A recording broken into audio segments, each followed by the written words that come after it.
Sorry. I was just sleeping on Arsenal.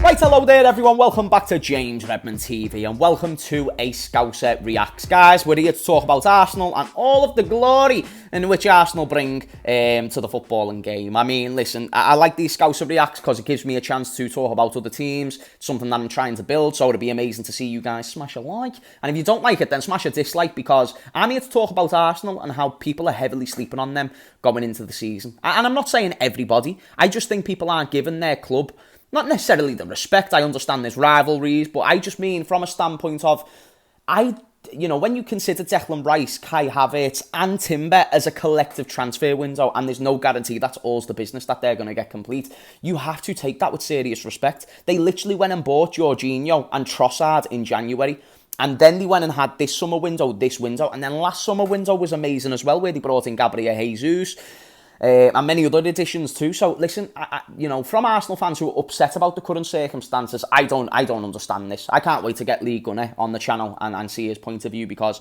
if he's not happy, I don't get this. I understand it if Arsenal haven't been good enough in recent years, but now if they are taking the right path, and we all admit that things take time, projects take time, like it did with Jurgen Klopp, then you've got to give that same time to Mikel Arteta. So now that Mikel Arteta won a trophy with an old group of players who ended up being really crap, like David Luiz and Aubameyang, now he won trophies with those. He then had to get rid of those and bring in a whole new squad of players, which he's done, which has got Arsenal the closest and playing the best football that they played in years. And I'd even suggest think about when they finished second under Arsene Wenger, the most recent time. I think they finished, was it second or third? I think it was second, and Leicester finished above them.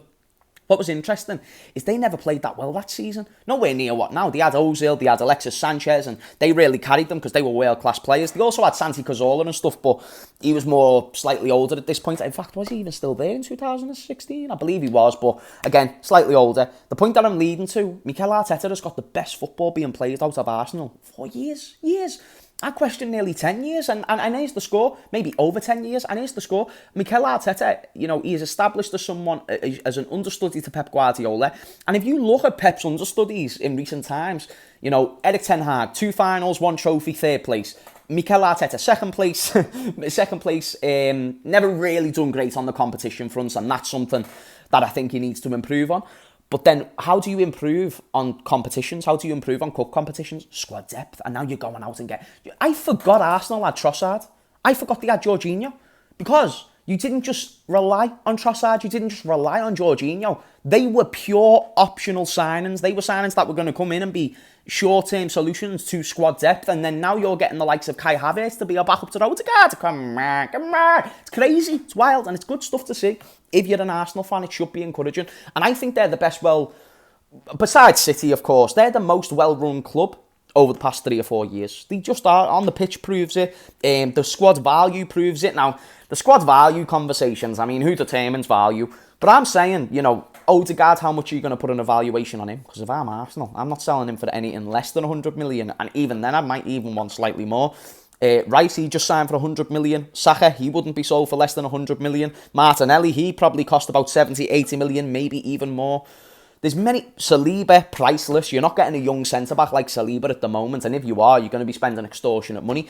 So the point I'm leading to is they've got the most valuable squad. They've got one of the most promising managers in the world. Edu seems to be on course and in line with the ambitions, as he's now not just accommodating the first 11, which is always going to take time to build, but now he's actually getting the squad depth in behind these players. Now, just to give you a reference of my team, I'm not wearing the colours, but Liverpool is somebody who, some of our best transfer business in recent times has been from what? Young players. Dominic Solanke, when we signed him from Chelsea, sold him for 20 million to Bournemouth. Ryan Brewster, fair enough, he was an academy player, we didn't buy him, but then he was sold to Sheffield United for 30 million. Crazy business. Jordan Ibe, someone we bought from Birmingham at a young age, then we sold him to Bournemouth for, I think, around 15 to 20 million in that estimate.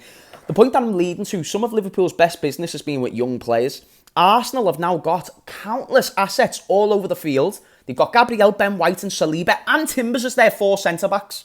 Our centre-backs is Joel Matip, and I love our giraffe, I love our giraffe, but he's old, and Virgil van Dijk, he's got a big injury, and we haven't necessarily, besides Ibu, gone out and got that new young centre-half. We're kind of persistent with Joe Gomez. The way Arsenal fans was originally having to persist with Rob Holding. And I think Rob Holding and Joe Gomez in recent times have been on, a little bit of a similar level. And I believe Joe Gomez should be a right-back, if anything, and probably a second or third choice. But I do think we're starting to see him go out the squad.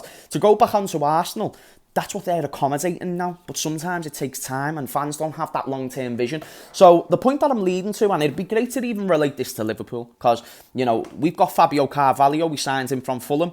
Never played last season, but now he's going out on loan to Leipzig. Undoubtedly, his value is going to increase, and then he's going to come back and be sold. Either he's going to play, or if he hasn't got a place in the squad, he's going to be sold for 15-20 million, which is 10 to 15 million pound profit on a player who's barely played for you. And in fact, the only game he really had a huge part in was the Newcastle game where he got the last minute goal. So it's great business. Another example I want to give you, Balogun, who went out on loan in the French league last season. I believe he was playing for Will Still's team. I might be wrong there, let me know. But Balogun, he was amazing in the under-21s or under-23s for Arsenal. But then he went out on loan last season. So now, not only have they got a great young striker coming back into their squad options, but also they've got a player who, if they don't want to keep him, because they've got man like Eddie, man like Gabriel Jesus, they've just bought Kai Havertz if they want to use him as a false nine, then that means you can just easily let Balogun go. Either on loan again to increase his value, or you can sell him for way more than what...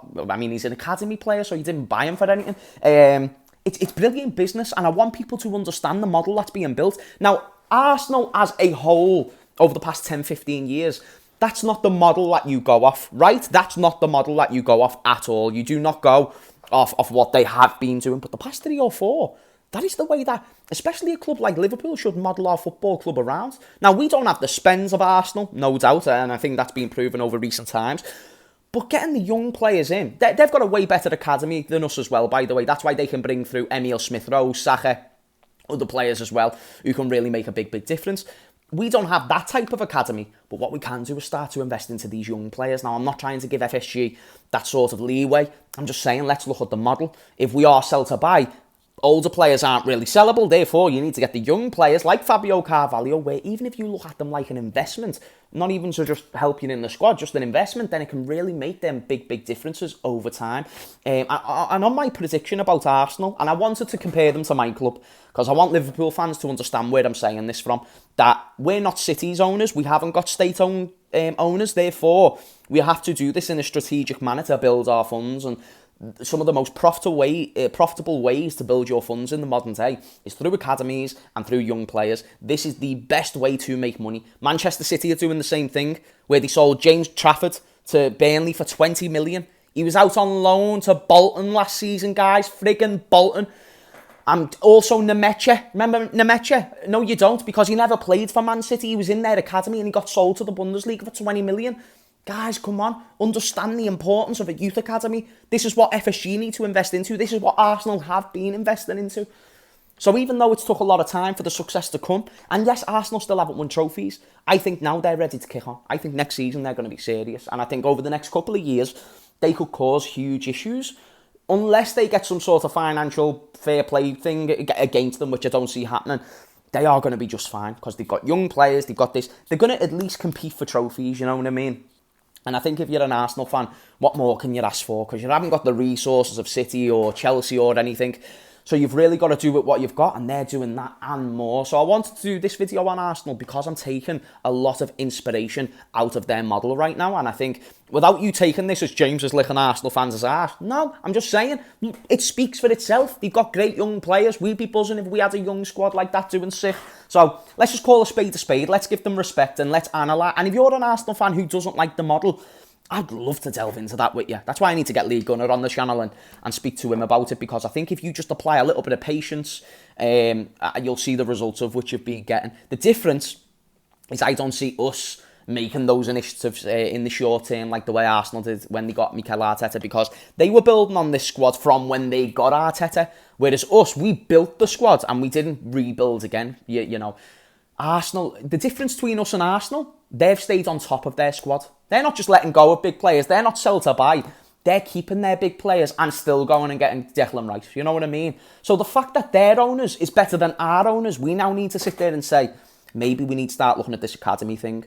Because the owners aren't going to sell. And if they're not going to sell, that means we're going to be sticking to sell to buy. And if we're going to stick to sell to buy and we've got nothing to sell, then that's an issue. So let's make a youth academy, or let's start getting young investments like Fabio Carvalho. But anyway, guys, let me know where you think Arsenal will finish next season. It was very important for me to do a video, as, again, I'm taking inspiration out of their model. Let me know if you agree. But guys, smash a like only if you enjoy. If you don't and you hate this scouser, let me know in the comments down below, and that'd be great. But anyway, much love to you and your mothers. See you in a bit.